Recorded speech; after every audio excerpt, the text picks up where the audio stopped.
উমামা ফাতেমাকে আমরা চিনি, যে গণঅভ্যুত্থানে শেখ হাসিনার পতন হলো তাতে অত্যন্ত গুরুত্বপূর্ণ ভূমিকা পালন করা একজন সমন্বয়ক ছিলেন উমামা ফাতেমা। তিনি গতকাল ভীষণ আলোচনায় আসলেন তার একটা ফেসবুক লাইভ নিয়ে। সেই ফেসবুক লাইভকে মোটামুটি বলাই যায় এটা একটা বোমা ফাটানো হয়েছে, বেশ বড়সড় একটা বোমা, এবং এই বোমার প্রভাব কতটুকু হবে, কি হবে, সেগুলো নিয়ে একটু কথা বলতে চাই। এখানে একটু জানিয়ে রাখা ভালো, বৈষম্য বিরোধী ছাত্র আন্দোলনের উনি মুখপাত্র ছিলেন একটা সময়। তিনি বেশ দীর্ঘ প্রায় 2.5 ঘন্টার একটা লাইভ করেছেন। খানিকটা শুনেছি, এখনও শোনা শেষ হয়নি।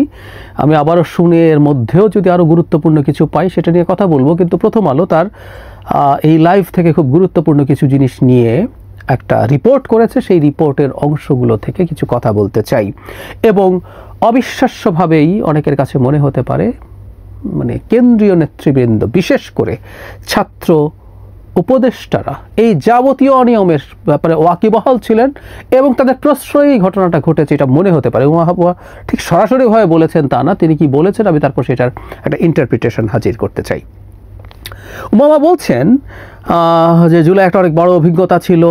মুখপাত্র হওয়ার পর প্রথম তিনি আবিষ্কার করেন নানান কিছু করছে, ওনার মাথায় আসেই নাই যে এটা নিয়ে টাকা পয়সা ইনকাম করা যায়, এটাকে মানি মেকিং মেশিনে কেন পরিণত করতে যাব। কিন্তু দুর্ভাগ্যজনকভাবে সেটা হয়েছে খুবই কমন, খুবই রেগুলার বেসিসে হয়েছে। এই জায়গাটা খুব ইম্পর্টেন্ট, খুবই কমন, খুবই রেগুলার বেসিসে হয়েছে। সো এটা ওয়াইড স্প্রেড, সিস্টেম্যাটিক ছিল। তিনি বলেছেন গণঅভ্যুত্থানের পরপরই এই ঘটনা শুরু হয়ে গেছে। তার বক্তব্য ছিল 5 আগস্টের পরদিন সকালবেলা থেকেই দেখি সমন্বয়ক পরিচয় নাকি এক একজন এক এক জায়গায় গিয়ে নাকি দখল করছে। আমি অবাক হয়ে যাই, শেষ পর্যন্ত সমন্বয়ক পরিচয় দিতে চাচ্ছিল না, তারা এখন সমন্বয়ক হওয়ার জন্য পাগল হয়ে আছে। এই জায়গাটা খেয়াল করি। আমার মনে হচ্ছিল এখন কি রক্ষী বাহিনীর মতো সমন্বয়ক বাহিনী তৈরি হচ্ছে নাকি। তারপর তিনি ওই কথাগুলো বলছেন, রক্ষী বাহিনীর সাথে উনি তুলনা করছেন।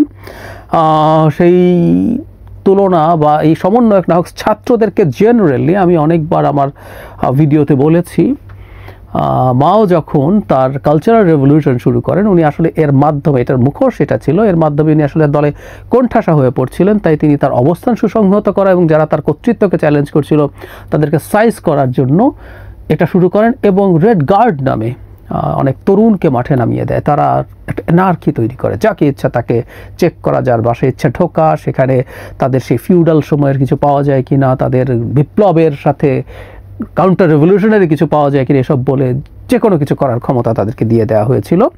আমি মনে করি এটাই করা হয়েছে। একই রকমভাবে এখানেও মব তৈরি করে অনেক ক্ষমতা তাদের দেওয়া হয়েছে। তো সমন্বয়ক সম্পর্কে উমামা যে আলাপ করছেন সেটা খুব ভুল হবে বলে আমার মনে হয় না।